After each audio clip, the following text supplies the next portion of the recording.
gets welcome to Racin stuff. Our 88th episode, I think, at my last count.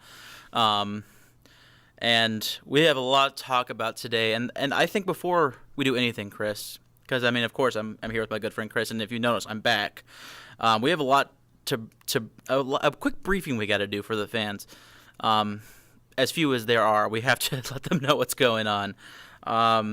So obviously, I haven't been here the last couple weeks, and really, I've been behind the camera. Actually, no, he actually just took a few weeks off, took a vacation. I wish I could say I was in Hawaii or something like that and put it in the hands of everybody else, but that's not true.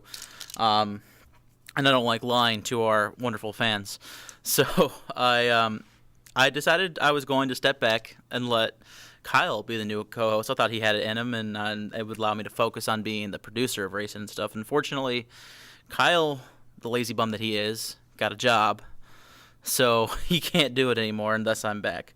And that's the good news, unfortunately. There's even worse news, which is that this is our second to last episode for the time being of Racin and stuff. So, not much I'll say about that, but tune in for our FVTV watchers. We'll finally have a new episode up tomorrow night on Tuesday, because we're finally doing this on Tuesday night again.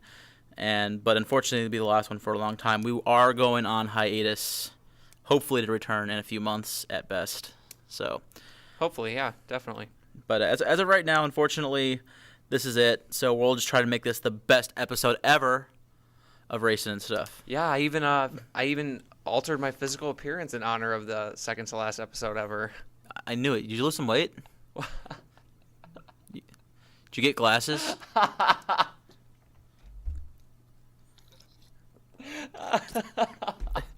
Jesus, man, not that funny. That was really funny. Okay. Do you want to talk about some racing now instead of laughing at my bad jokes? So yesterday was the quote fall race at Michigan, meaning. Oh, okay. Good. I'm okay. Are we I'm happy okay. now? I'm okay. Okay. It was the fall race at Michigan, meaning it was the second race of the season. Last time NASCAR was just at Michigan like 2 months ago, and we talked at length about that race because I was there and I could give you that whole quote insider's view, which meant I was there and I was listening to the radio. That's about it. But they were racing there again, and no, it wasn't weird to watch them on TV. It just felt like another race, in case you're wondering. But this was a really interesting race, and not just because of who won, but how he won and all the other stuff that was happening. But Brian Vickers, who hadn't won a race in almost 3 years now, if you look, it was fall of 2006, actually picked up his first win, and it's like it was the first win for Vickers in 3 years, first win for Red Bull, and the first win for Toyota at Michigan. Yep. So, which are all big firsts. Yeah, definitely. So, what was your opinion on the race yesterday, Chris? I thought we were talking pre-show. I actually thought it was a pretty good race. And you know how I feel about Michigan, but I thought actually all weekend it was pretty good racing. Yeah, I thought I'm sorry I missed the Busch race, but I only saw the last 20 laps to be completely honest, but they were worth it. Yeah, but I thought it was a really decent race. I think that there was I like the strategy thing. I like the not really because of strategy, knowing who's going to win until the end. I liked that. I thought it was a good race. There was a lot. There were some times where like they'd have a restart and you literally like saw like cars everywhere, like 3, 4, 5. Like you couldn't even tell if they were how many wide they were because they were all over the place. But they definitely were. I think I was on a chat yesterday on Yahoo.com and somebody described it as 4.5 wide, and we all agreed that the half was Paul Menard. He didn't count as a full driver. Oh boy, Paul Menard. Yeah, I don't know, but no. You agree? Yes. Yeah, for the most part. You could argue that for a lot of drivers. Well, Strumey's only a quarter of a driver, David Strumey. It's like you guys were talking about the race at Watkins Glen last week, that first wreck where Strumey spun out in front of everybody. When they showed it on camera, Kyle was like, "What's going on over there?" And I said, "David Strumey." And right after I said that, that's when he spun. So Harvick and Gordon got wrecked by a quarter driver? Yeah, quarter of a driver. Ouch. But no, I thought it was a really good race. As far as what you said about the first, that's really cool. I'd forgotten until you said that about the Toyota the Toyota feat. But I think it's really cool for Brian Vickers because a lot of people, I mean, well, not a lot of people, but you heard for a little bit after his first win. For those of you that don't remember or don't know, back at Talladega in October of '06, Vickers was running third, and Junior was first, and Johnson was second. Johnson ducked out to make a move, and Vickers misjudged it. Yeah, he went to help him, yeah, but he went to bump draft him, and when he bump drafted him, he spun him. Yeah, and he spun the two of them, and he won. And people were saying, it's not, or I don't like that, blah blah blah. And that was his only win to date, and so good for him. Well, and that was a bit of a fluky win, to be fair. And but actually, that's actually the moment I ceased hating him and started to kind of like him, because I used to hate him because he was a Hendrick driver, because that's just what I do. I hate all the Hendrick drivers. You know how it is with you and Roush. Except Mark Martin. Yeah, except Mark Martin. Actually, to a certain extent, I always liked Terry Labonte too. And actually, I kind of liked Kyle Busch when he was there. I didn't really hate him, but I didn't really like him either. So basically, it's just Johnson and Gordon. Yeah, but I mean, Vickers I didn't really like for a while there too. But I liked him after that because it was like, this guy's got balls, and I appreciate that in NASCAR. And there's not many guys who are going to go out there and be like, yeah, I wrecked him, so what? Because that's how he was in Victory Lane. He was like, so what if I wrecked him? I won the race. They don't have a trophy, do they? Boom. Yeah. Yeah, no, it was kind of fluky, and that was his only win at the time. And I'm pretty sure we've talked about it at some point about how it was a matter of time. That team has really stepped up this year.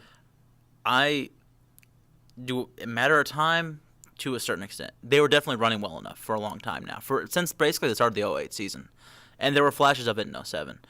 That being said, I don't know how I feel about Brian Vickers as a driver. I know when he left Hendrick, I thought he was a major disappointment at the time. I really did, because he was this really young guy coming up that was supposed to be the next really young guy that has all the potential in the world, and he never caught it. But then you think about it too. The guy's 24, 25 years old. He's got all the time in the world to still be that guy. So that really wasn't being fair necessarily. But I mean, that's always been the litmus test for drivers in NASCAR the last few years. If a young driver gets in Hendrick equipment and doesn't run as well as Johnson and Gordon running, then he's not good enough, right? Which is kind of BS, because to be fair, the 5 and the 25, or I guess now the 88, haven't always been on par with the 24 and the 48. They pop up every so often, but they're never up there all the time. Yeah, because they're actually different shops. And the 5 and the 25 always work together, and the 24 and the 48 always work together. That's how it is. Yeah, but no, I don't know. You're right. I mean, the thing you said about his age is really, really important. I mean, people don't like to think about this, but age matters in NASCAR too. Yeah, maybe not. I mean, you're not going to see a 50-year-old running back, but it'd be funny if you did. It'd be funny if you did, but you wouldn't. Wait, anyway, 50-year-old? I said a 50-year-old running back. You wouldn't see a 50-year-old running back. So I mean, it means a little bit. Running back in football. Oh, running back. Okay, I see what you. I thought you meant in still in NASCAR terms. No. I was like, running back where? Yeah, no, running the back of the pack? But no, you're right. Age does matter, and the fact that he's only 24 or 25, he still has all the time in front of him. So I think that he can still be that. And maybe it's his driving style fits the COT better. I mean, you never know. But I mean, because he's having a very good year. Well, and the funny thing about like Red Bull as a team was, back in '07, I saw a lot of potential in them when they were running the old car, but when they were running the COT, they didn't seem to have much speed. And so I really thought once '08 came around that any potential they had was actually going to start to wash away. And so when he started running really well in '08, I was like, oh, so I guess they do have that touch still. So I would say Vickers actually is a pretty good driver. And I think actually, as much as anything, I think Red Bull's a really good team for what they are, which is year 3. I think it's about time. But I'll say this about Red Bull, though, too. Vickers is Red Bull, Team Red Bull. I mean, he is. The 83 has been the best car there every year, and the last 2 years has been a pretty good car, and the 84 and now 82 has not been. Even though the moment that Allmendinger started to get the 84 running in the right direction, they kicked him out and hit reset. So, but so if he leaves, I'd be concerned about if that team will continue to be good. Yeah, personally.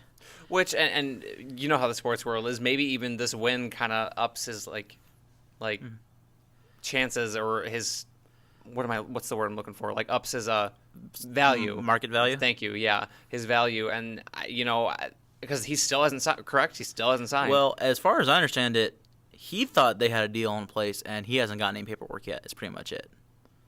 So, but yeah, technically, officially, he is not signed past